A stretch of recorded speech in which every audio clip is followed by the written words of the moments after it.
Doctor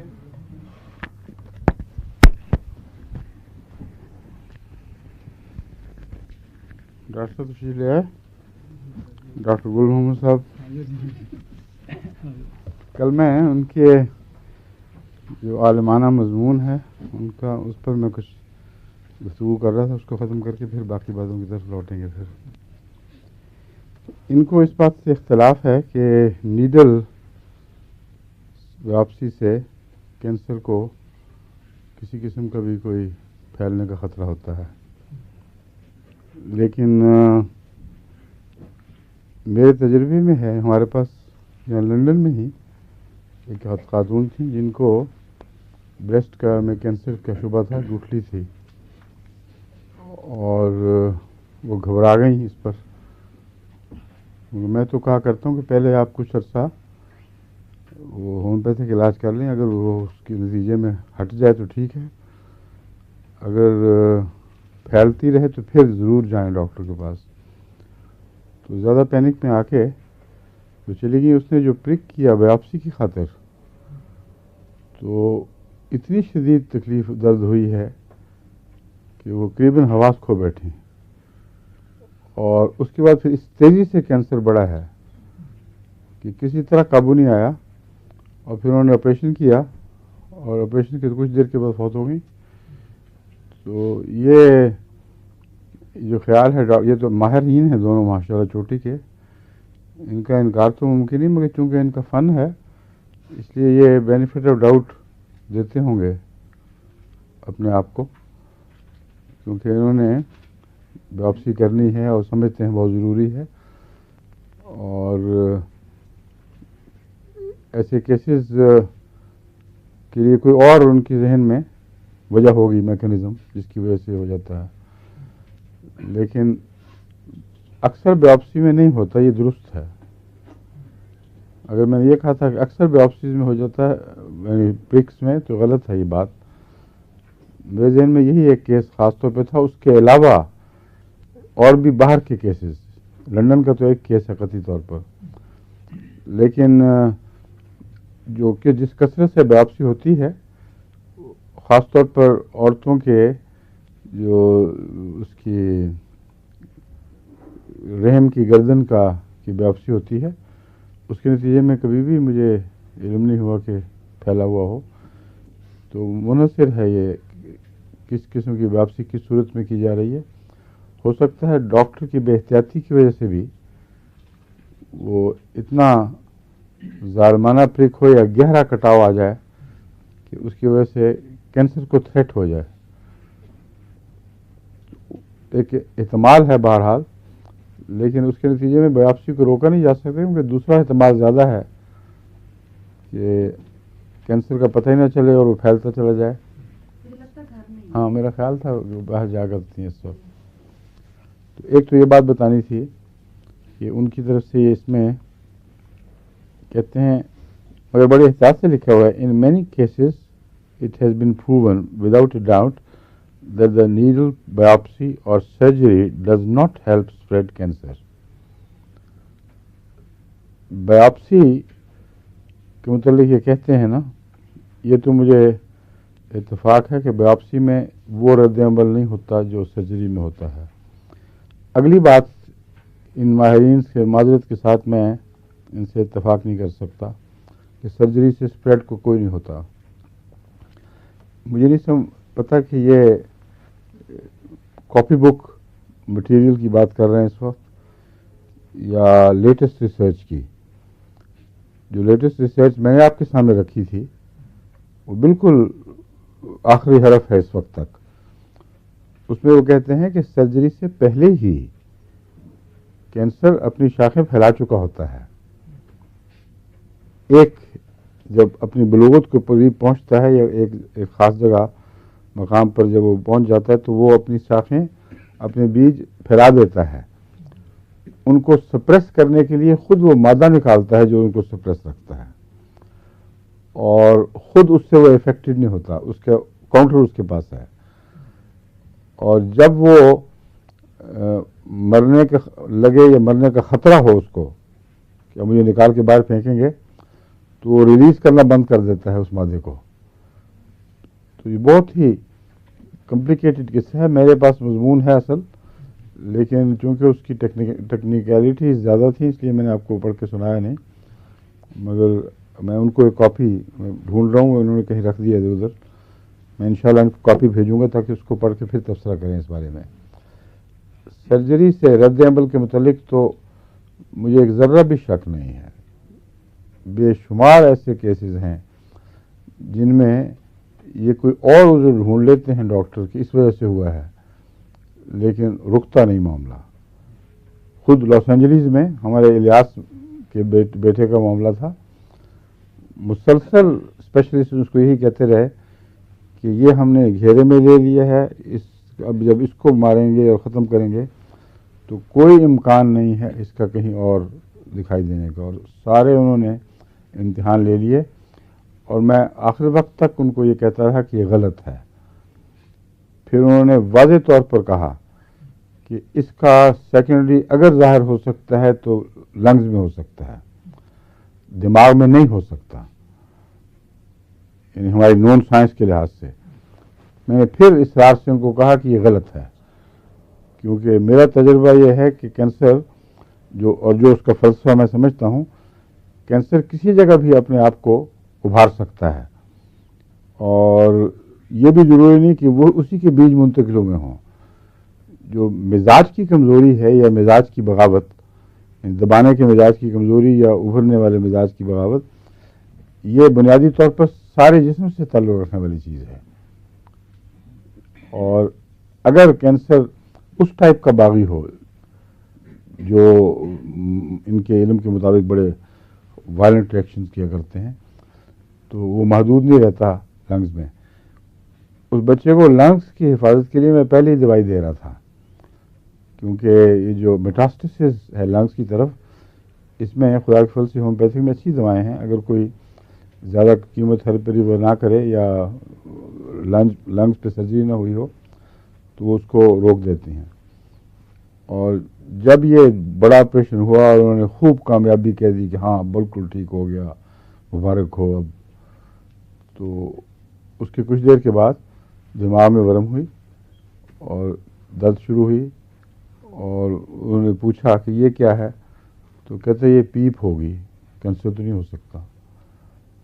اور پیپ کے لیے جب کھولا تو پتہ لگا کہ کینسر سارے پھیل چکا تھا دماغ میں.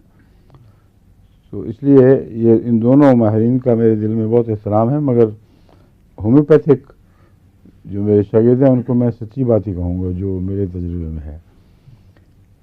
اس کا ریئیکشن ہوتا ہے سرجری کا، اور وہ ہونا چاہیے، کیونکہ اس کا مزاج ہے بھڑکنے کا اور باغیانہ. اور دوسرا، نئی تحقیق ثابت کر چکی ہے کہ کینسر ایک آرگنائز چیز ہے، اتنا سیلف آرگنائزڈ ہے کہ بیفل کر دیا ہے اس کو محققین کو. یہ نظام جو ہے بیج پھینکنا اور پھر انتظار میں بیٹھے رہنا اور ان کو نہ بڑھنے دینا اور آپ بڑھتے رہنا، یہ تو پوری شیطانی ہے. اور پھر شیطانیت کی ایک اور صفت انہوں نے خود بھی بیان فرمائی ہے ہیومرل میکنزم کے تعلق میں. وہ کہتے ہیں کہ اینٹی جین اس پر نہیں ہوتی، اس لیے پہچانا نہیں جاتا، اور ریئیکشن تبھی بہت ڈیلی ہو جاتا ہے، یا ہو تو پھر کام نہیں آتا. قرآن کریم نے جو شیطان کی تعریف فرمائی ہے اس میں یہ ہے کہ وہ تم پر وہاں سے حملہ کرے گا یا کرتا ہے کہ تم اسے دیکھ نہیں سکتے، وہ تمہیں دیکھ رہا ہے، اور تم حملے سے متنبع نہیں ہوتے اس کے، سوائے اس کے کہ اپنی روحانی صحت درست رکھو، حملہ ہو نہ سکے. ورنہ شیطان وہاں سے آتا ہے جہاں سے تمہیں دکھائی نہیں دیتا. اب انہوں نے وہ شیطان کی تعریف خود اپنے مضمون میں لکھی ہے کہ کینسر پہ وہ اینٹی جین نہیں ہوتی جس کے ذریعے وہ پہچانا جائے. لیکن اس تعلق میں ایک اور بات آپ کو سمجھانے والی ہے کہ جو جسم کے رد عمل ہیں ان میں دو قسم کے خطرات ہیں. ایک بیرونی حملہ، بیرونی حملے میں تمام وائرس، تمام بیکٹیریا، تمام قسم کی وہ بیرونی چیزیں مثلا میٹل ہے، گولی لگ گئی ہے، کہیں جگہ جا کے بیٹھ گئی ہے، ان سب چیزوں کے رد عمل کے لیے خدا تعالیٰ نے یہ تفصیلی نظام بنایا ہے. اور جو حملہ اندر سے ہوتا ہے وہ اندرونی شیطان ہے. یہ سب پہچانے جاتے ہیں بیرونی حملے اپنی اینٹی جین سے، لیکن جو بیرونی حملہ ہے اس کا ان کے پاس کوئی علاج نہیں ہے. اندرونی حملہ علاج اس لیے ان معنوں میں کہ اس کا پتہ نہیں چلتا کہ اندر موجود ہے. اب جو نئی قسم کی بہت سی باریک تحقیقات ہیں پتہ تو کر لیتے ہیں، مگر جسم کو جس نے دفاع کرنا ہے اس کا نہیں پتہ چلتا. یہ شیطانیت ہے جو اندر سے ابھرتی ہے. جو گھر کا چور ہو وہ پکڑا نہیں جاتا. جہاں تک ان کے دفاع کا تعلق ہے، ان کا سسٹم جو ہے وہ دو طرح کا میں نے کل بتایا تھا، شاید تفصیل سے پتہ نہیں بتایا کہ نہیں، کہ یہ جو ٹی سیلز ہیں یہ ہیں بنیاد. ٹی سیلز کو جب پیغام ملتا ہے کہ یہ کچھ ہو رہا ہے تو وہ اس کے نتیجے میں ایک پیغام اور بھیجتے ہیں اور جسم کے اندر ایک تو میکروفیجز بناتے ہیں. اگر وہاں مقامی ہوں تو وہیں میکروفیجز بناتے ہیں. اور میکروفیجز وہ موٹے موٹے بہنگم سے سفید رنگ کے سیلز ہوتے ہیں جو لپٹ کے انگلف کر لیتے ہیں چیز کو. اور بہت سے ٹی سیلز پھر سب ٹی سیلز بناتے ہیں. سب ٹی سیلز کا مطلب ہے ٹی سیلز کی کچھ خاص قسمیں جن کے اندر ان بیماریوں کا مقابلہ کرنے کی اور ان کو ڈیزالو کرنے کی طاقت ہوتی ہے.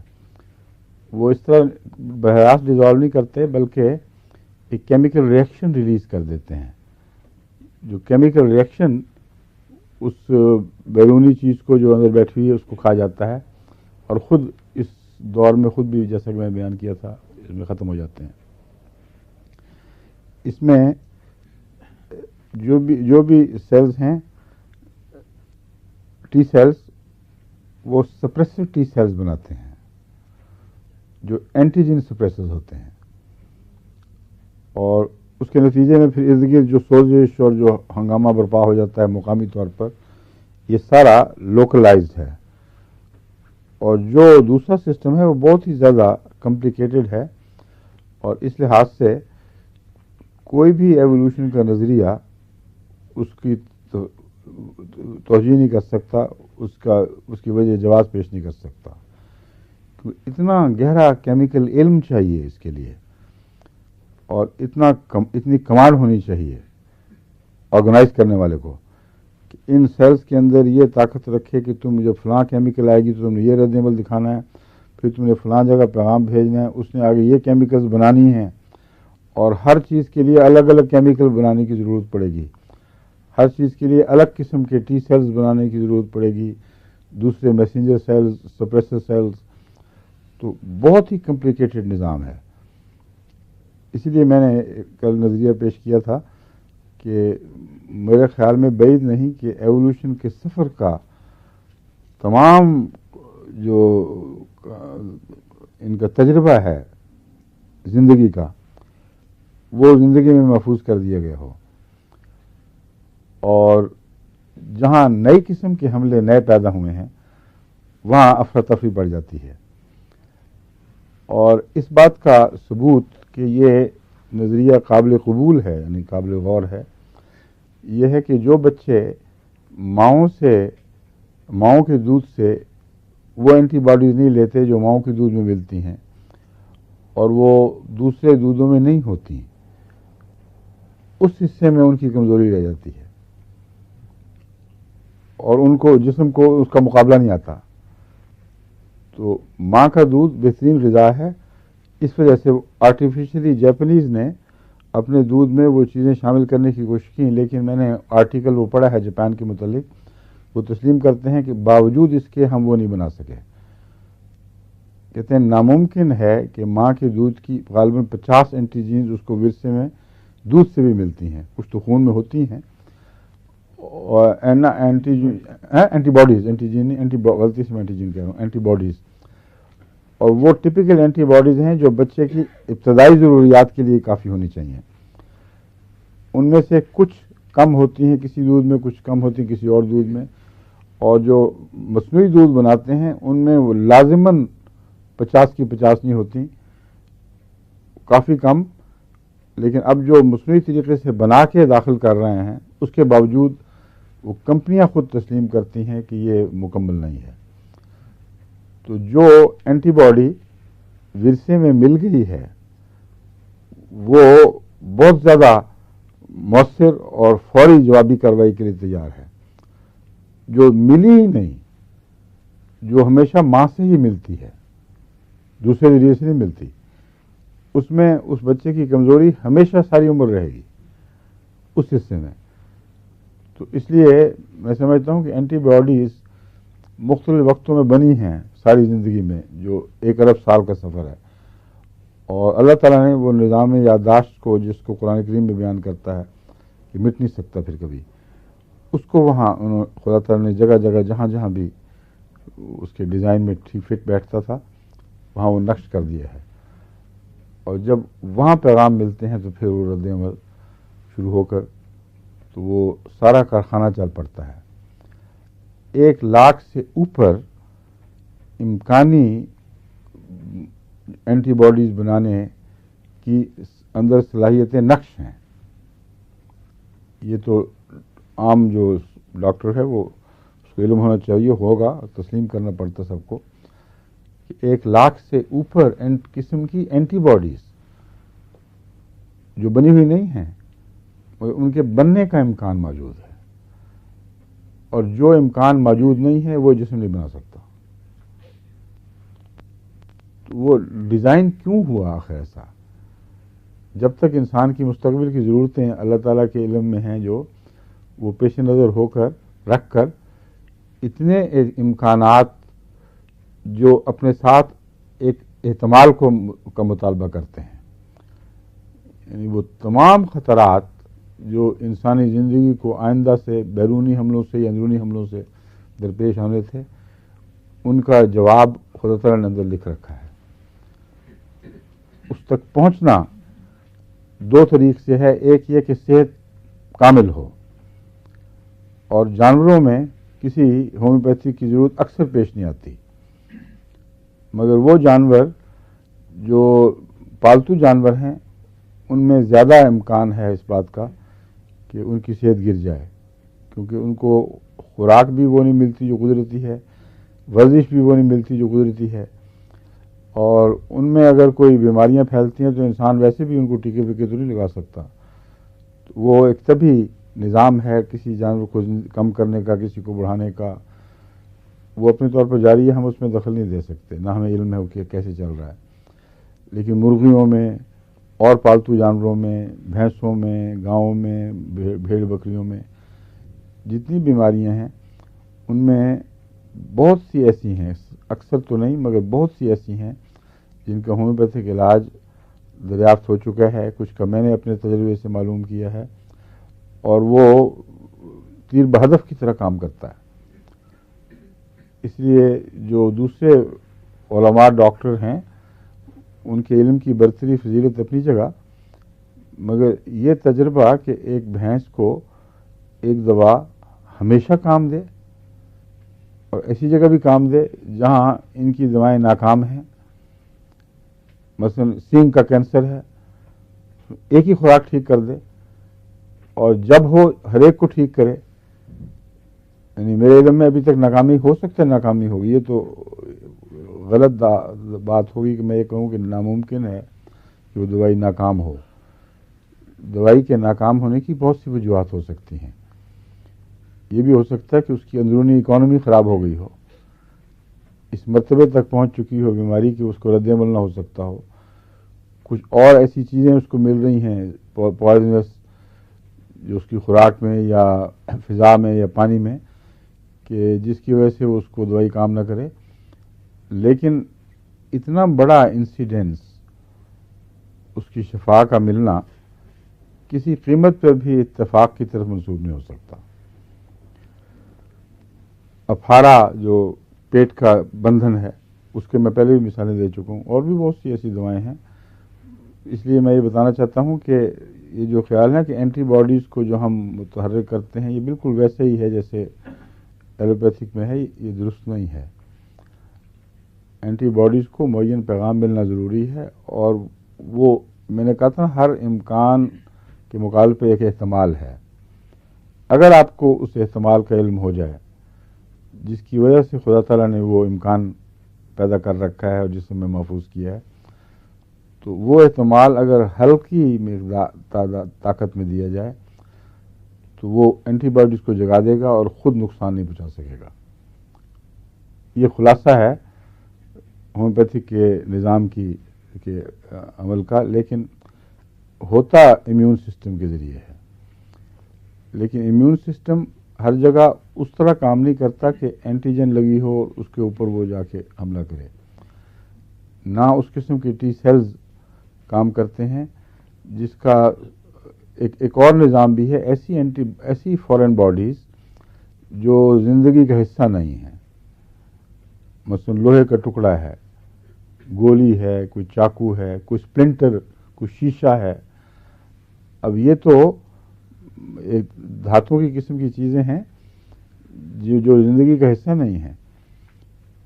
جس امیون سسٹم کو ڈاکٹرز پیش کرتے ہیں، جن کے جہاں تک میں نے مطالعہ کیا ہے، اس میں ان کے خلاف لوکل رد عمل تو ہوگا ٹی سیلز کا، اور وہ انفلمیشن بھی کریں گے، پیپ بھی بنانے کی کوشش کریں گے، مگر وہ بھی اگر بیرونی حصے تک ہو تو پھر رہتا ہے. اندر اگر یہ ایمبیڈ ہو جائیں تو ان کی غیر ایکسس سی بن جاتی ہے، اور پھر کوئی بھی جسم کے اندرونی نظام اس کے خلاف ایسا رد عمل نہیں دکھا سکتا کہ آپریشن کی ضرورت نہ رہے. تو ہر وہ جگہ جہاں آپریشن کی ضرورت ہے وہاں ڈاکٹرز کو، ہومیوپیتھی ڈاکٹرز کو بھی تسلیم کرنا چاہیے کہ آپریشن کی ضرورت کو کلیتاً غلط قرار دیا ہی نہیں جا سکتا. ہر وہ چیز جہاں میکینیکل دخل اندازی کی ضرورت ہو، میکانیکی دخل اندازی کی، اس کے مطابق ہومیوپیتھی یہ دعویٰ کرے کہ جی صرف تم ہم سے علاج کراؤ، ڈاکٹر کے پاس نہ جاؤ، مارنے والی بات ہے بیچارے کو. کئی جگہ آپریشن کی ضرورت پیش آ جاتی ہے، لیکن اس قسم کے بعض کیسز جس میں نے مثال دی ہے، مثلا لوہے کا ٹکڑا آ گیا ہے، شیشہ آ گیا ہے، ایسے کیسز میں یا ایسے حادثوں میں ان کا جو امیون سسٹم کا نظریہ ہے اس کو کام نہیں کرنا چاہیے، کیونکہ نہ کوئی چیز اس کو پگھلانے کے لیے جاتی ہے، نہ اس کو گر لپٹتی ہے، نہ کیمیکل ریئیکشن نکالتی ہے. سلیشیا دیں تو جسم اس کو نکال کے باہر پھینک دیتا ہے. انتڑیوں میں چبھی ہوئی سوئی سیدھا راستہ نکالتی ہے، shortest route to the surface, اور نکل کے باہر آ جاتی ہے. اگر اس کی گواہیاں چاہیے ہوں تو وہ ایلوپیتھک سرجنز جنہوں نے تشخیص کی اور پھر مجھ سے پوچھا، میں نے ان کو جو دوا بتائی ان کی گواہیاں تحریر میرے پاس موجود ہیں کہ حیرت انگیز واقعہ ہوا ہے جو ہم سوچ بھی نہیں سکتے، ہمیں سمجھ نہیں آتی ہوا کیسے ہے. سوئی اٹکی ہوئی تھی انتڑیوں کے اندر یا معدے کے نالی کے پاس قریب کہیں، اور سرجری ممکن نہیں تھی، خطرناک تھی، اور مریض بہت تکلیف میں تھا. تو اس کو ایک ہمارے ڈاکٹر مبشر ہیں، انہوں نے تجربہ کیا، انہوں نے سلیشیا شروع کرائی، اور اب مجھے یاد نہیں کس دیر میں، غالباً 1 مہینے کی وہ بات بتاتے ہیں کہ 1 مہینے میں اس انتڑی سے چیز نکلی ہے، سوئی چلتے چلتے چلتے باہر آئی ہے، یہاں تک کہ اس کا اوپر کا کونا نظر آنے لگ گیا، اور اس کو آرام سے انہوں نے باہر کھینچ لیا، نہ خون نکلا نہ پیپ بنی. تو وہ میکروفیجز کہاں گئے؟ وہ ٹی سیلز جو ہیں انہوں نے وہ کیمیائی ریئیکشن کہاں بنائے ہیں؟ تو جو خدا تعالیٰ نے دفاعی نظام بنایا ہے وہ حیرت انگیز ہے، ناقابل یقین ہے، لیکن نظر آتا ہے تو اس لیے ماننا پڑتا ہے. شیشہ میں نے آپ کو بتایا تھا، میں نے خود بھی پاؤں میں ایک ایسا پھنسا ہوا سیسا نکالا تھا جو ٹیڑھا تھا اور لانچ کر گیا تھا، اور ہمارے بھائی منور مرحوم نے صاف کہہ دیا تھا کہ اس کا آپریشن میں مشکل ہے، ہم کوشش کر چکے نہیں نکلتا.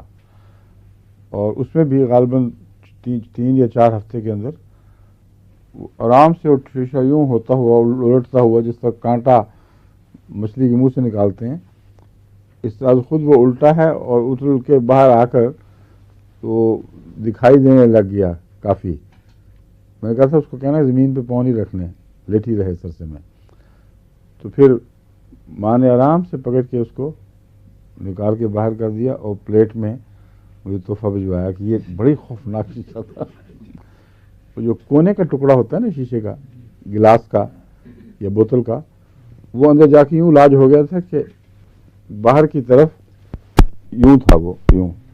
اب وہ جائے کس طرح نیچے، اور اتنا خطرناک اس نے ارد گرد زخم پہنچا دیا تھا کہ اس کے ورم ہو گئی تھی ہر طرف. اور ڈاکٹر وہاں کے کم سے کم سرجن یہی سمجھتے تھے کہ اس وقت اس کو اگر سرجری کی جائے گی تو کافی خطرناک ہے. تو باہر کس طرح نکلا؟ اس لیے امیون سسٹم میں صرف وہ کیمیکل سسٹم نہیں ہے، کچھ اور سسٹم بھی ہے جس کا زندگی اور زندگی کے ذہن سے تعلق ہے. جہاں تک کینسر کی انڈیویڈویلٹی ہے اس پر بھی ابھی تک یہ ہمارے ڈاکٹر جو ہیں وہ اس طرح غور نہیں کر رہے، کیونکہ سمجھتے ہیں کہ ہے نہیں، بلکہ فلاں نظام کی کمزوری کی وجہ سے، فلاں کی کمزوری کی وجہ سے، فلاں کی کمزوری کی وجہ سے یہ کچھ ہو گیا ہے، فلاں تیزاب کی وجہ سے، فلاں زہر کی وجہ سے. لیکن اس کی انڈیویڈویلٹی کا انکار کرنا ممکن نہیں ہے. اور وہ اس کی جو انڈیویڈویلٹی ہے وہ روح کی جو آخری کانشیسنیس ہے اس سے الگ ہے، کیونکہ روح کی کانشیسنیس کے تابع جو رد عمل ہونے چاہیے وہ نہیں ہوتے اس میں. یعنی وہ غلامی میں نہیں ہے بلکہ آزاد ٹکڑا ہے. اس پہلو سے ہمیں کینسر کے اوپر یہ ریسرچ کرنی چاہیے کہ وہ کون سی دوائیں ہیں جو باغیانہ اثر پیدا کرنے والی ہیں. اور اس میں آپ کینسر کی بہت سی دوائیں استعمال کرتے ہیں، فلاں کینسر یہ مفید ہے، مگر یہ کلینکل ہے سب. میرے نزدیک یہ تجربہ غالباً نہیں ہوا ابھی تک کہ یہ دوائی اگر دی جائے کچھ عرصہ تو کینسر ہوگا. اور یہ رسک غالباً لیتا بھی کوئی نہیں ہوگا، مگر وہ جو ان کی پروونگ کی رپورٹس ہیں ان کے متعلق جہاں تک میں نے پڑھا ہے مجھے قطعیت سے کوئی ثبوت ابھی تک نہیں ملا کہ فلاں پروونگ کے نتیجے میں فلاں کو آنکھ کا کینسر، دل کا کینسر، جگر کا کینسر فلاں ہو گیا ہو. اس لیے یہ حصہ ابھی تک ہمارا تحقیق کے معاملے میں تشنا پڑا ہوا ہے. اس کو کس طرح تحقیق کی جائے؟ ایک تو کلینکل تجربہ جو ہمارا ہے جس میں بعض دوائیں بعض کینسر میں لازماً ثابت ہوئی ہیں، بعض دوائیں بعض امیون سسٹمز سے کام لینے والی ہیں جن کا ہمیں علم نہیں، نہ ڈاکٹروں کو علم ہے کہ اس نے کس طرح کام کیا.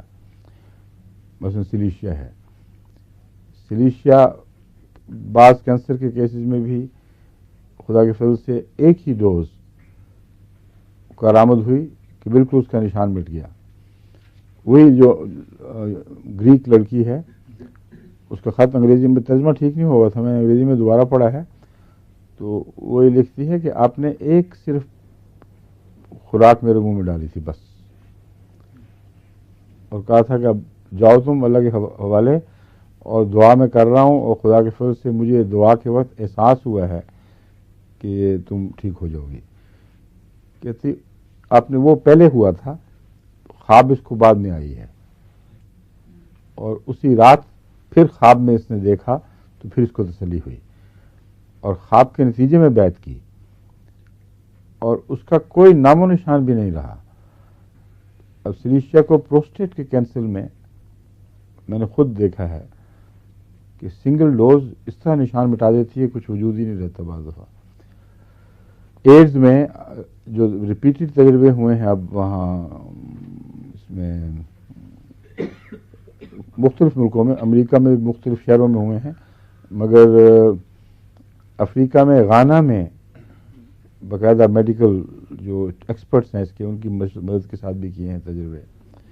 اور یوگینڈا تو خیر ہے ہی بدنام، وہاں کے تجربے بھی آئے ہیں، مگر ان تجربوں پہ ابھی پورا یقین اس لیے نہیں کہ وہ چوٹی کے ماہرین کے تجربے نہیں ہیں جو گواہ بنے ہوں، بلکہ وہ ان کا جو چیف وہ ہے کیمسٹ اس قسم کا احمدی تھا، وہ اس نے مجھے لکھے ہیں.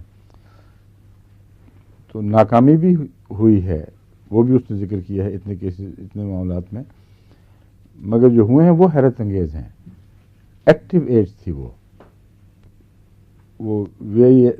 کیا کہتے ہیں HIV پازیٹیو نہیں بلکہ ایکٹیو ایڈز. تو کس طرح وہ کام کرتی ہے اور کیوں کام کرتی ہے؟ ایڈز اور کینسر اپنی شیطانی میں تو قریباً بھائی بھائی ہیں ایک دوسرے کے، بلکہ ایڈز سے زیادہ ڈرتے ہیں یہ. تو اس لحاظ سے ہومیوپیتھک میں آپ یہ ریسرچ جاری رکھیں کہ کینسر سے متعلق جو تعلق رکھنے والی دوائیں ہیں وہ کیا اثر کرتی ہوں گی. اس کے متعلق میں چاہتا ہوں کہ وہ احمدی ڈاکٹر جن کو رسائی ہے لیبارٹریز تک،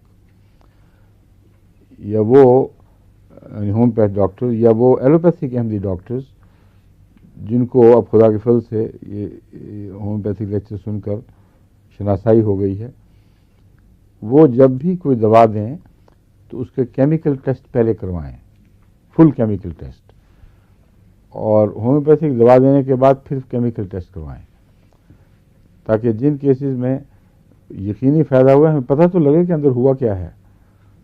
ابھی تک تو ہمارے نظریہ ہی ہیں نا، ہم جو تجربہ کرتے ہیں اس سے اندازہ لگاتے ہیں یہ ہوا ہوگا. ہوا کیا ہے؟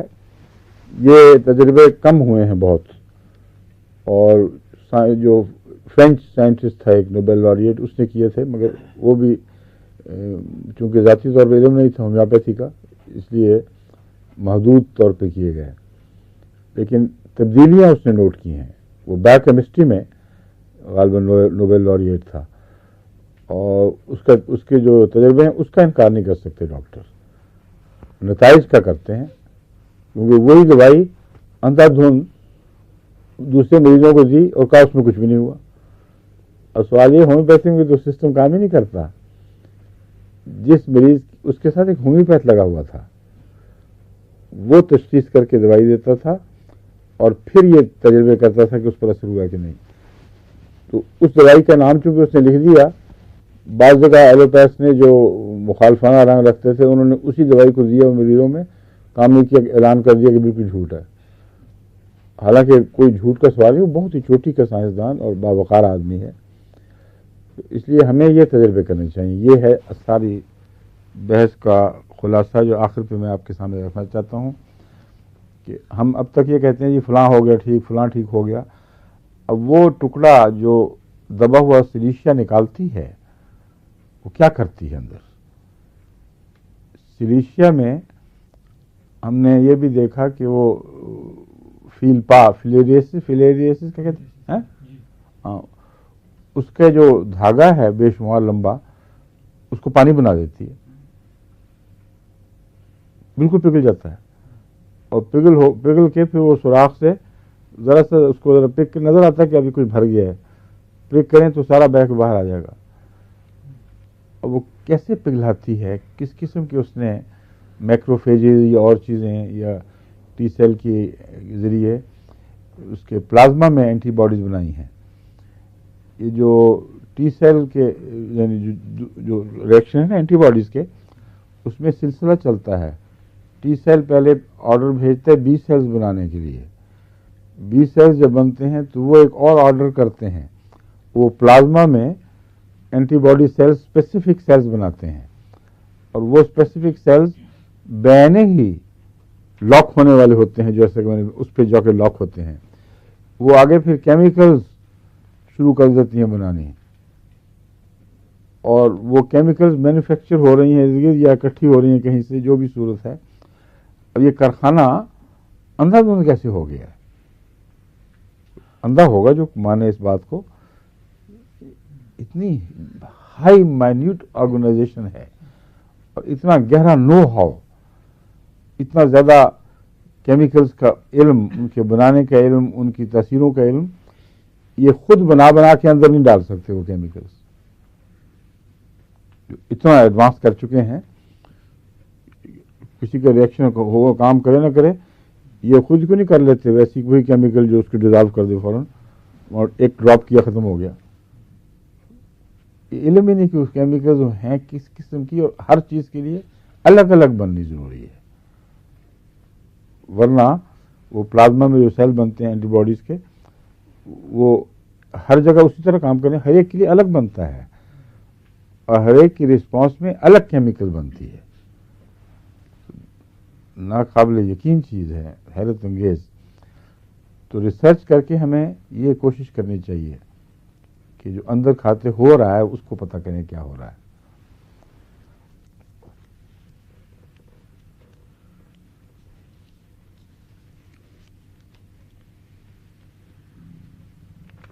کہتے ہیں cancer in many cases does not trigger immune response.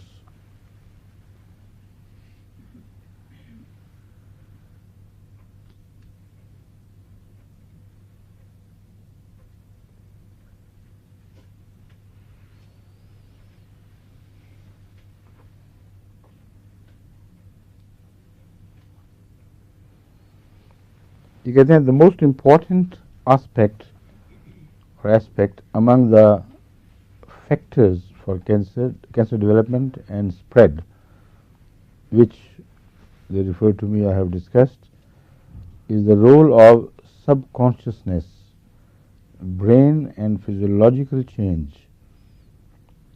This needs to be explored more.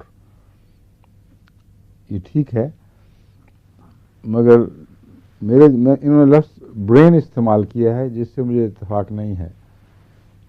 Brain نہیں کرتا بلکہ مائنڈ کرتا ہے، اور یہ بھی کنٹروورشل ہے، لیکن اگر ان کے طرف کوئی چوٹی کے ماہرین ہیں تو میری طرف بھی ہیں یہ بات کہنے میں، ماہر فن، کہ برین نہیں ہے مائنڈ ہے. ڈاکٹر ایکرز کی مثالیں میں کئی دفعہ دے چکا ہوں، وہ امریکہ میں ہی تھا، میرا خیال ہے فوت ہو چکا ہے اب. اس نے بڑی گہری تحقیق کے بعد، جو ایپیلیپٹک سرجن تھا، ایپیلیپسی کا سرجن، اس نے غالباً 34 ایسے کیسز اپنی کتاب میں لکھے ہیں کہ برین کا وہ حصہ جو اسپیسیفک ہے بعض کاموں کے لیے وہ ختم ہو گیا، اور مائنڈ نے ٹیک اوور کر لیا جس کو ہمیں پتہ نہیں وہ کیا چیز ہے، اور اس نے دوسرے حصے سے وہ کام لینا شروع کر دیا، اور یا بغیر کسی ریزنیبل وجہ، کیونکہ کوئی نرو ادھر منتقل نہیں ہوتی. وہ بحیثیت سائنٹسٹ کے، جو چوٹی کا سائنٹسٹ ہے، وہ جانتا ہے وہ کیا کہہ رہا ہے، اس میں کوئی فرضی کہانیاں داخل نہیں ہیں. کہتا ہے میں یہ جانتا ہوں اس علم کی روح سے کہ جو دھاگے اعصابی ریشوں کے چلتے ہیں، اس خالی جگہ سے جب تک وہ دھاگا نہ چلے وہ پیغام آگے نہیں پہنچ سکتا. اس خلا کو پر کرتے ہوئے کسی چیز نے کسی اور دھاگے کو حکم دیا ہے کہ تم یہ کام شروع کر دو. غرضی کی اور بھی بہت سی مثالیں، تو میں اس کی تائید میں ہے. میں مائنڈ کی بات کر رہا ہوں کہ ہیومن مائنڈ ہے جو یہ سب کام کرواتا ہے، اور ہیومن مائنڈ کو جو نظام ملا ہوا ہے اس میں ان شیطانوں کے مقابلے کی بعض دفعہ طاقت نہیں رہتی جو چھپا ہوا حملہ کرتے ہیں، اور ان شیطانوں کا علاج اس لیے مشکل ہے کہ مائنڈ کی ڈیفیٹ کے بعد یہ شیطان پیدا ہوتے ہیں، اور جب وہ ذہن تھک جائے اور وہ کام کرنا چھوڑ دے جس کے لیے خدا تعالیٰ نے اس کو صلاحیتیں بخشی ہیں، تو پھر یہ شیطان آزاد ہوتے ہیں. اس لیے اس عمومی چیز کو مد نظر رکھتے ہوئے ہمیں اپنی ریسرچ کو آگے بڑھانا چاہیے. جو انہوں نے فیکٹر لکھے ہیں کینسر رسک کے، اس میں ایک ہے ٹبیکو، جس کی بہت سی وہ ایسی کیمیا اس میں موجود ہے، ڈیٹیکٹ کی ہیں، جو کینسر پیدا کر سکتی ہیں، چونچہ گلے کا کینسر، لنگز کا کینسر، زبان کا کینسر. اس میں ٹبیکو پکڑا گیا ہے کہ زیادہ تر یہی اثر انداز ہے. لیکن اس کے اور بھی بد اثرات ہیں. مثانے کا کینسر بھی یہ کر سکتا ہے، کیونکہ پیشاب کے ذریعے ٹبیکو کا جو زہر ہے جب وہ باہر نکلتا ہے تو جہاں جہاں سے گزرتا ہے اس میں خراشیں پیدا کرتا چلا جاتا ہے اور وہاں کینسر کر سکتا ہے. لیکن فیٹ کو بھی یہ کہتے ہیں اس سے بھی کینسر ہو جاتا ہے. اور مچ فیٹ کنزمپشن. اب فیٹ تو زہر نہیں ہے، مگر وہ کچھ اور باتیں ایسی پیدا کرتی ہے جس کے نتیجے میں الکوہل بھی کینسر کی رسک پیدا کرتا ہے. اور ایک اور چیز، ملٹیپل سیکشل پارٹنرز، جہاں جنسی بے روی پائی جائے وہاں بھی ان اعضاء کے کینسر کا رجحان بڑھ جاتا ہے. اور امیونو سپریشن، یعنی وہ چیزیں جو امیون سسٹم کو سپریس کرتی ہیں. میرے نزدیک امیون سسٹم کو سپریس کرنے والا مضمون جو ہے وہ اس طرح نہیں ہے کہ کوئی ڈرگ اس کو سپریس کر رہی ہے، بلکہ بہت سے حصے ایسے ہیں جہاں امیون سسٹم سے کام نہیں لیا گیا جبکہ لیا جانا چاہیے تھا. امیون سسٹم کی اتنی مدد کی گئی کہ وہ بیکار ہو گیا. یہ اس کو سپریشن نہیں کہہ سکتے، کیونکہ یہ سپریشن نہیں ہے بلکہ لاڈ پیار میں برباد کرنے والی بات ہے. اینٹی بایوٹکس کی جو میں خلاف ہوں، یہ مطلب نہیں کہ وہ سپریس کرتی ہیں، نہ. اینٹی بایوٹکس اپنا زہر دوسری جگہ پھیلاتی ہیں، جگر کو بھی نقصان پہنچاتی ہیں اور جگہ بھی، جس کا انکار نہیں کر سکتے. جو سمجھدار ڈاکٹر جانتے ہیں کہ اس کے براہ راست بعض زہریلے اثرات بھی ہیں جو مختلف اعضاء پہ پڑتے ہیں. لیکن جب بیکٹیریا کو بار بار براہ راست دوائی مار دے، اس کا کچھ نہ رہنے دے، تو وہ نظام جو حرکت میں آیا ہے بار بار، اس کو پیغام ملا ہے لیکن دیکھا اس نے کہ کچھ بھی نہیں ہے، شیر آیا دوڑنا والی باتیں ہوتی رہی ہیں. یہ وجہ یا کچھ اور وجہ، یا سستی اور غفلت، کاہلی ہو گئی ہے اس نظام میں، وہ خطرناک چیز ہے جو کینسر پر منتج ہو سکتی ہے میرے نزدیک. اور اینٹی بایوٹکس استعمال کرنے والوں میں ابھی تک میں تحقیق گنتی کی تو نہیں کرائی، مگر جو میرا عمومی جائزہ ہے آفاقی نظر سے، اس میں ان میں انسیڈنس آف کینسر یقیناً زیادہ ہے ان کی نسبت جو اینٹی بایوٹکس استعمال نہیں کرتے. اینٹی بایوٹکس سمجھ گئے ہیں. اس پر بھی ہمارے ہومیوپیتھ ڈاکٹرز کو اور ایلوپیتھک ڈاکٹرز کو تقابلی نظر رکھنی چاہیے، اور جن کو توفیق ہے، جن کا پیشہ یہی ہے، ان کو باقاعدہ اس کا ریکارڈ رکھنا چاہیے. کینسر کے جتنے مریض آتے ہیں ان کا ایک اور نظر سے تجزیہ کہ ان کو کون کون سی ایسی بیماریاں ہوئی تھیں جس کا انہوں نے اینٹی بایوٹک علاج کرایا. اور دوسرا، اس پہلو سے بھی تحقیق ہونے والی ہے کہ اگر کینٹ کا نظریہ درست ہے، جس سے مجھے اتفاق میں اس لیے ہے یا میں اس پہ زیادہ اعتماد کرتا ہوں کہ جتنی اس کی میں نے تحقیق دیکھی ہے، جتنے اس کے مشورے دیکھے ہیں، ان کو ہمیشہ ٹھوس پایا ہے. تو اس کا جو یہ نظریہ ہے کہ اسکن کے سپریشن سے کینسر کا تعلق ہے، اسکن ڈیزیز کے سپریشن سے، یہ کئی صورتوں میں تو قطعی طور پر دکھائی دیا ہے.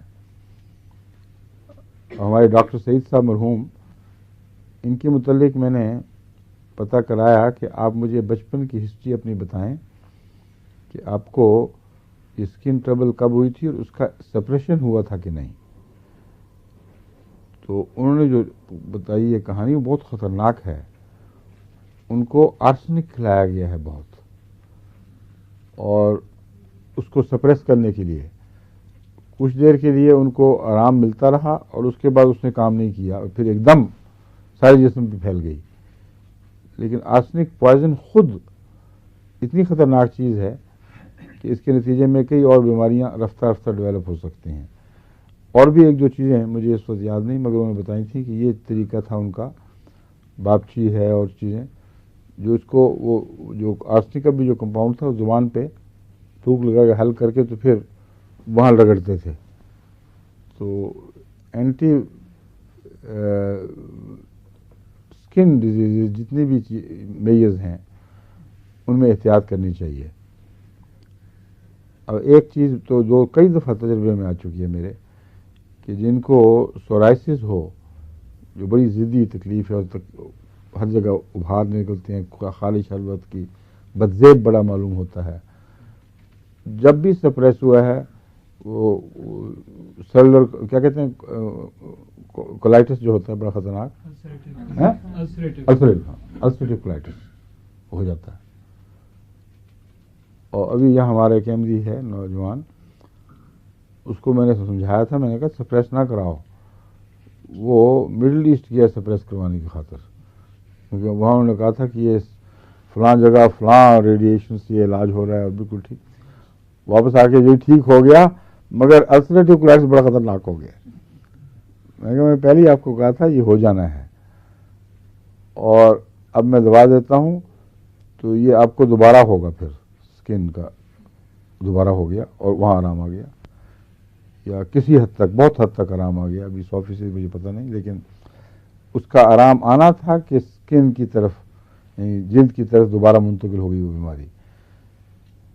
یہ وہ دائرے ہیں جن میں موجودہ ایلوپیتھک اسپیشلسٹ اس لیے خاموش ہیں کہ ان کو علم نہیں ہے اس کا.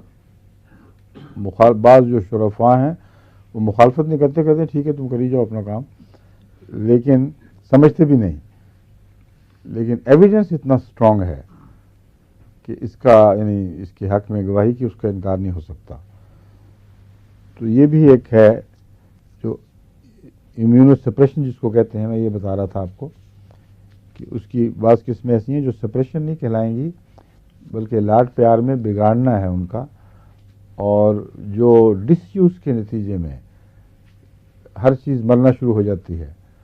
ایک بچے کو بھی اٹھائے پھریں تو اس کی ٹانگیں جواب دے جائیں گی اور لولا لنگڑا ہو جائے گا اور استعمال ہی نہیں ہوں گی ٹانگیں. تو یہ قانون قدرت ہے، خدا نے نظام بنایا ہوا ہے. اس لیے یہ کیوں نہ امیون سسٹم متاثر ہو اگر اس سے کام لینا ہو اور نہ لیا جائے. بس وہ لوگ جو جفاکشی کی زندگی بسر کرتے ہیں، کم دوائیں کھاتے ہیں، غذائیں بھی سادہ ہیں، ان میں کینسر کا انسیڈنس شاذ کے طور پر ہے. جہاں ٹبیکو کی تکلیف سے کینسر ہوتا ہے وہاں چھالیہ سے بھی ہوتا ہے. یہ پتہ نہیں کیوں ڈاکٹرز نے نوٹ نہیں کیا، مگر میں نے تو اپنے تجربے میں دیکھا ہے چھالیہ زبان کا کینسر اور گلے کا کینسر کرنے میں اکیلی کافی ہے. بس ٹبیکو چو کرنے والوں کو بھی ہو جاتا ہے گلے کا کینسر، لیکن جو نہیں کرتے صرف چھالیہ چباتے ہیں ان کو بھی ہو جاتا ہے. اور چھالیہ میں وہ کوئی چیز مادہ ہے، اس لیے جن کو چھالیہ کھانے کی عادت ہے ان کو میں سمجھاتا ہوں کہ ان کو رک جانا چاہیے. ریڈیشن اینڈ کیمو تھراپی یہ تسلیم کرتے ہیں کہ یہ بھی ان فیکٹرز میں سے ہے جو کینسر پیدا کر سکتی ہے. اسٹرانگ ریڈیشنز اور بعض قسم کی کیمو تھراپیز.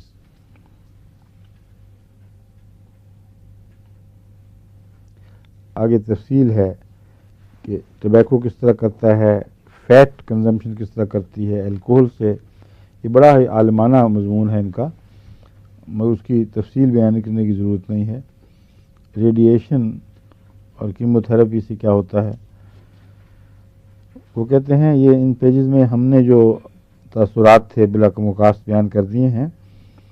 اللہ تعالیٰ ان کے جزاد ہے، بہت انہوں نے محنت سے مضمون لکھا ہے. مگر کہتے ہیں کہ ہم انشاءاللہ ہم میں سے ایک ڈاکٹر شیخ پاکستان جاتے ہوئے یہاں ٹھہریں گے، اور اس وقت وہ اگر آپ چاہیں تو لیٹسٹ جو بھی کینسر کے متعلق معلومات ہیں وہ ساتھ لیتے آئیں گے. بڑی کتابیں پڑھنے کا تو اب وقت نہیں رہا میرے پاس. جو پڑھ لی ایک دفعہ وہی خدا کے فضل سے کام آ رہی ہیں. اب تو صرف رسالوں پر نظر ڈال سکتا ہوں. تو یہ اگر کر دیں تو میرے لیے بہت مفید ثابت ہوگا انشاءاللہ، اور آپ سب کے لیے بھی مفید ہوگا. اب کینسر کی جو دوائیں ہیں جو مختلف ڈاکٹرز نے اور کینٹ نے بھی اور بہت سے چوٹی کے ڈاکٹرز نے وہ بستر وغیرہ میں بھی استعمال کی ہوئی ہیں. ان کے متعلق میں آپ کو بتانا چاہتا ہوں. مگر سب سے پہلے تو ہے کہ انہوں نے میرے ذمہ کتاب ڈال دی ہے سلطان عالم صاحب کی، بہاری صاحب. وہ عجیب و غریب کتاب ہے اور کافی مجھے مصیبت ڈالی آپ نے سب کا پڑھنا.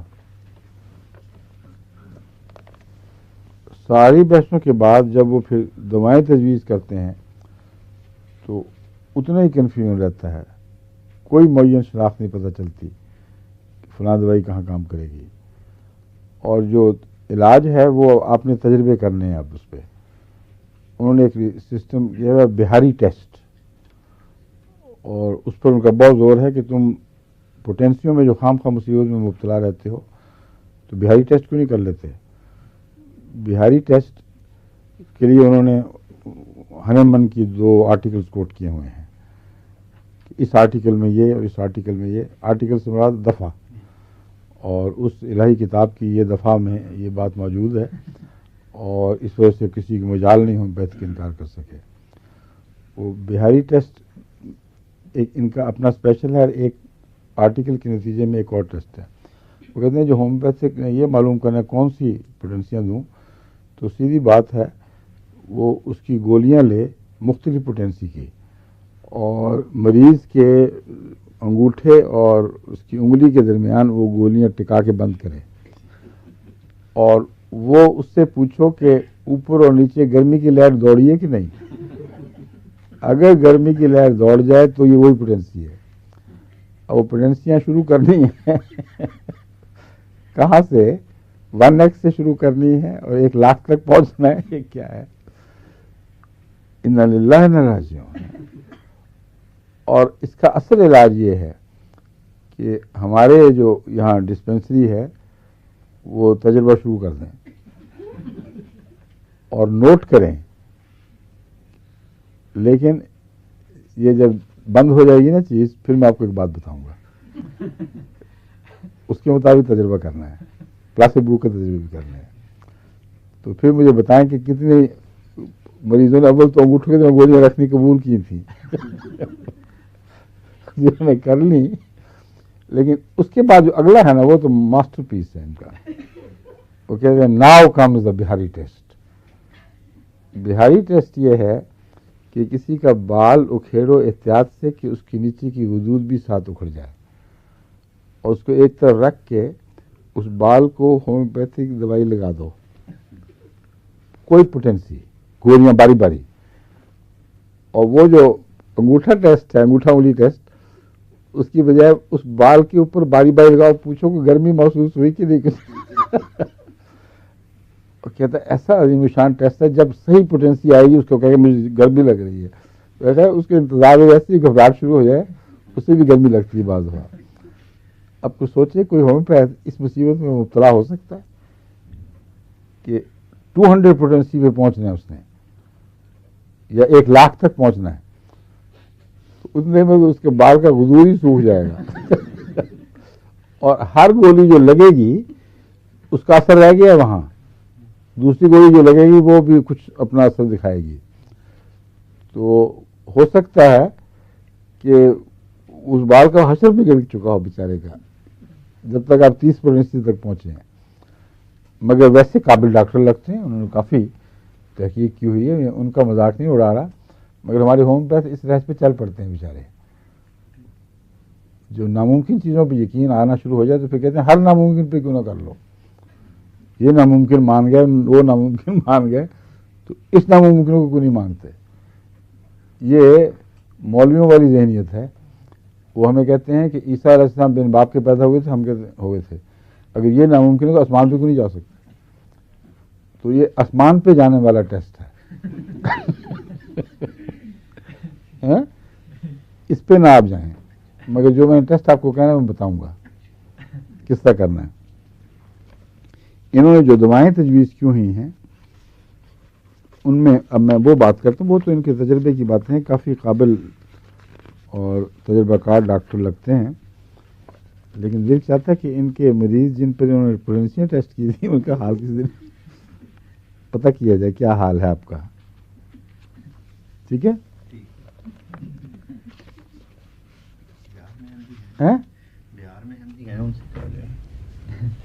لیکن ان کے پلے پڑ کے احمدی نہیں رہے ہوں گے. خطرہ ہے مجھے اس ٹوٹ پوٹ میں سے گزر کے پتہ نہیں کیا رہے گا بیچاروں کا. ایسیٹک ایسڈ یہ سرکہ ہے اور اس کا لنگس معدے کے کینسر سے تعلق معروف ہے. لیکن جو سمٹم دیتے ہیں ان سب دواؤں میں آپ کے لیے ناممکن ہے کہ وہ سارے سوال کر کے ان سمٹمز کو آپ رکھیں یاد اور تفریق کر سکیں. 89 اور 95 95 دوائیں ہیں کینسر کی جس کی سمٹم اس قسم کی ہیں کہ opening to the duodenum with predominance of connective tissue. یہ تو آپ کو پتہ نہیں چلے گا. gnawing burning pain in stomach. gnawing burning pain in stomach کیسے پہچان ہوگی؟ اکثر جو معدے کے کینسر کے مریض ہیں ان کو gnawing burning pain ہوتی ہے اور وہ اس کا ضروری بیان بھی اس طرح کر سکیں تو علامت کوئی نہیں ہے. لیکن حقیقت میں اگر آپ پھر یہ کہ پیل ویکسن اسکن اور پیل ویکسن اسکن بیچارے کینسر کے مارے ہوئے کی ہو ہی جانی ہے. بڑا مشکل ہے یہ پہچاننا کہ پیل ویکسن اسکن ہے کہ نہیں. پریونٹ سلیپ کینسر کے اکثر مریضوں کی نیند اڑ جاتی ہے بیچاروں کی. ایک چیز ہے جو کچھ تفریق والی ہے وہ ہے کانسٹنٹ تھرسٹ اور red spot on left cheek with no thirst if accompanied with fever. ایسا مریض جس کو یہ سمٹمز ہو یہ میرا خیال شاذ ہی ہوگا کوئی کہ معدے کا کینسر ہو red spot on left cheek with no thirst accompanied with fever. میرا یہ تاثر ہے کہ ہمارے ہومیوپیتھس نے جو کتابیں پڑھی ہیں بعض لوگوں کے تجربوں کی اور انہوں نے وہ پڑھی ہوئی یہ صاف پتہ چل رہا ہے. اس میں کسی نے لکھا کہ پھر یہ میں نے سوچا تو اس سے وہ کام کر گئی, یہ پھر مجھے نظر آیا تو وہ دعا کام کر گئی. ان کہانیوں کو جو کہانیاں نہیں یعنی ان واقعات کو انہوں نے ایک دو علامتوں کے ساتھ باندھ کر اس مرض کے علاج کے طور پر نشانی بنا دی ہے. لیکن میرے خیال میں یہ بہت مشکل کام ہے. یہ چیز آپ کو ضرور یاد رکھنی چاہیے کہ اس میں طے کا رجحان بہت ہوتا ہے ایسیٹک ایسڈ میں اور جلن بھی ہے. جتنے تیزاب ہیں ان میں جلن ضرور ہوگی. طے کا رجحان بھی ہے اور پیاس یا بہت زیادہ یا غائب.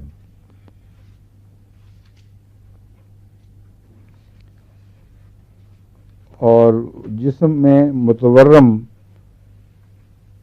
پھلپھلاہٹ والی سوجنیں ہیں جو پانی کے بغیر ہیں یا نہیں میرے علم میں نہیں لیکن انہوں نے لکھا بھی نہیں ہوا.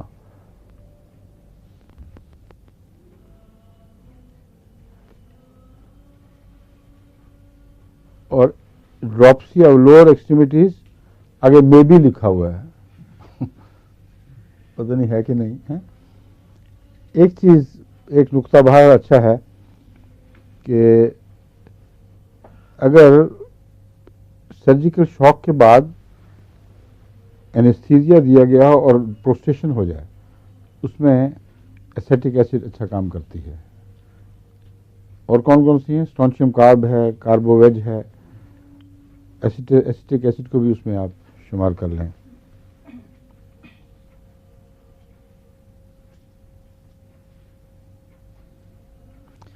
اب یہ بھی بڑا مشکل کام ہے یہ تجربہ کرنا مگر ایک ایسا تجربہ جو ہو سکتا ہے آسان ہے نسبتاً. یہ کہتے ہیں ایسیٹک ایسڈ 1x میں لے کر اگر معدے کے اوپر رکھا جائے یعنی پیٹ کے اوپر معدے کے مقام پر اور یہ جاری رکھیں آپ مستقل بدلتے رہا کریں کبھی کبھی. کہتے ہیں یہ معدے کا جو کہ دیکھیں کینسر کی گٹھلی کو ڈیزالو کر دیتا ہے. یہ میں نے اور کہیں نہیں پڑھا, تو ہو سکتا ہے تجربہ ذہن میں رہنا چاہیے آپ کے. ہاں کپڑا بھگو کے 1 ایسٹک ایسڈ میں تو رکھ دیا, پھر کچھ دیر کے دوسری دفعہ بدل دیا, 3-4 دفعہ اس طرح کپڑا بدلیں اور وہیں رہے, تو یہ کہتے ہیں کچھ عرصے کے اندر وہ گٹھلی گھل جاتی ہے. اگر یہ ہے تو پھر یہ بہت بڑی چیز ایک ہے, ان کا ہم شکریہ ادا کریں گے. ایلیم سیپا, یہ ایک ہنٹ انہوں نے اچھا لکھا ہوا ہے. وہ کہتے ہیں یعنی ہنٹ تو بڑا اچھا لگ رہا ہے, مگر کام کرے گا کہ نہیں یہ ہمیں تجربے سے پتہ چلے گا.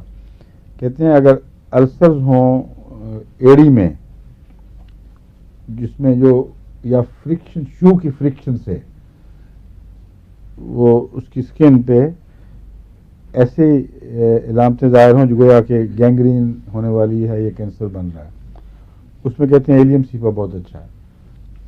اب ہم نے اس کو ناک اور کان میں تو خوب غور سے پڑھا تھا, لیکن اس سے ہم پہلے کبھی توجہ نہیں ہوئی, اس لیے یہ آپ کو میں بتانا چاہتا ہوں کہ ڈاکٹر سلطان صاحب کا شکریہ, انہوں نے یہ اچھی تجویز پیش کی ہے.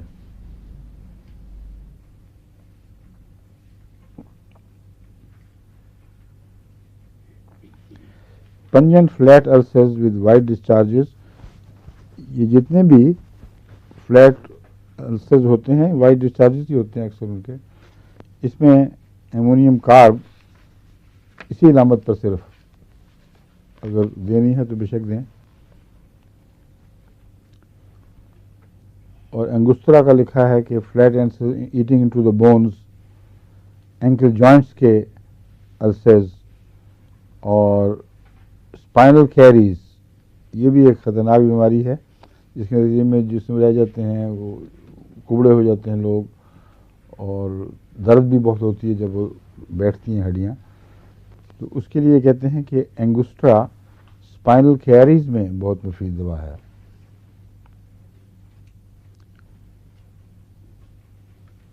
اور اگر ربنگ اینڈ ان بیڈ یہ ریلیف دے گی اس صورت میں. اینٹیمونیم crowd, fistulous deep and flat spongy ulcers with itching and pricking, bathing or getting heated near fire. اب علامتیں انہوں نے لی ہیں یوں اوپن بریکٹ, بیدنگ اور گیٹنگ کلوز ٹو فائر. اب عام طور پر اگر اس کے بعد ہو اور پتلی نوک اس طرف ہو تو اس کا مطلب ہوتا ہے وہ بڑھاتی ہیں, اور اگر موٹا کھلا منہ اس اینگل کا کسی بھی چیز کی طرف ہو تو نوک والا حصہ جو ہے اس کا مطلب ہے وہ دوسری طرف ہے, تو وہ چیز کو کم کرتی ہے. تو یہاں انہوں نے یوں بریکٹ ڈال کے اینگل بنا کے بیدنگ اور گیٹنگ ہیٹڈ نیئر فائر, اس کا مطلب یہ ہے کہ وہ اینٹیمونیم کروڈ میں ان تکلیفوں کو آرام آئے گا گرمی سے یا نہانے سے.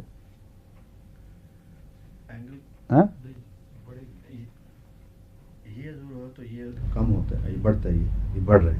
ہاں میں یہ تو کہہ رہا ہوں, لیکن اپوزٹ ہوتا ہے نا. یہ ذرا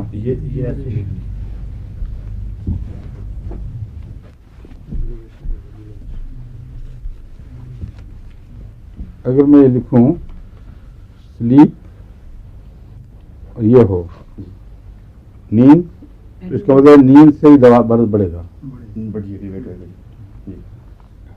اگر سلیپ اس طرح لکھ دوں تو اس کا مطلب کم ہوگا. یہ میں کہہ رہا ہوں, انہوں نے اس طرح کیا ہوا ہے, لیکن لکھا بعد میں ہوا ہے, واضح نہیں ہے کہ آیا واقعتاً یہی چاہتے ہیں وہ یا کچھ اور غلط استعمال تو نہیں ہو گیا, مگر تجربہ کار ہوں کہتے ہیں. اس لیے یہ چیک کریں کہ واقعتاً اینٹیمونیم کروڈ میں بیدنگ اور آگ کی گرمی سے اور سیکنڈری ڈسچارجز سے فائدہ ہوتا ہے. میرے علم کے مطابق تو نہیں ہونا چاہیے. اور یہ نشان دیکھ لیں آپ, یہ ساری چیزیں اس طرف لکھی ہیں جس کی نوک دوسری طرف ہے. سمجھیں, اگر یہاں لکھتے آخر پر اور لوگ اس طرف ہوتی تو اس کا مطلب بڑھ رہی ہیں. جی اب اس طرف کی ہوئی ہے جو نوک اس کا مطلب ہے اس سے گھٹ رہی ہیں. جی ٹھیک ہے. جی ٹھیک ہے. تو آپ کے چہرے پہ واشت کیوں آئی ہوئی ہے؟ نہیں وہ پچھلے فکرے سے نہ ملایا ہوا انہوں نے کیا جو پیچھے پہلے لکھا ہے. with itching and pricking.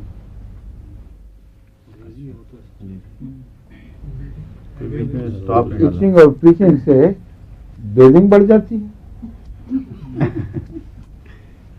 اس کا مطلب یہ ہے کہ بیدنگ ایگریویٹس. اگر بیدنگ ایگریویٹس ہو تو یوں ہونا چاہیے بیدنگ اینڈ ہیٹ اس کے بعد یوں نشان پڑنا چاہیے. جی جی ٹھیک ہے بالکل. جی جی اگر منہ بڑا اس طرف ہے جی ایمیلیوریٹس تو ایمیلیٹ کا مطلب ہے بننا چاہیے اصلا. اچھا باقی پھر صحیح اب کیونکہ یہ 100 دوائیں انہوں نے دی ہوئی ہیں اور اس کے متعلق آپ کو سرسری بتانا تو ضروری ہے. میں اس کے بعد یہ امتحان لوں گا آپ کا کہ بتائیں کہ وہ مریض آئے کینسر کا تو ان میں سے کون سی دوائی کس طرح پتہ کریں گے آپ. ٹھیک ہے.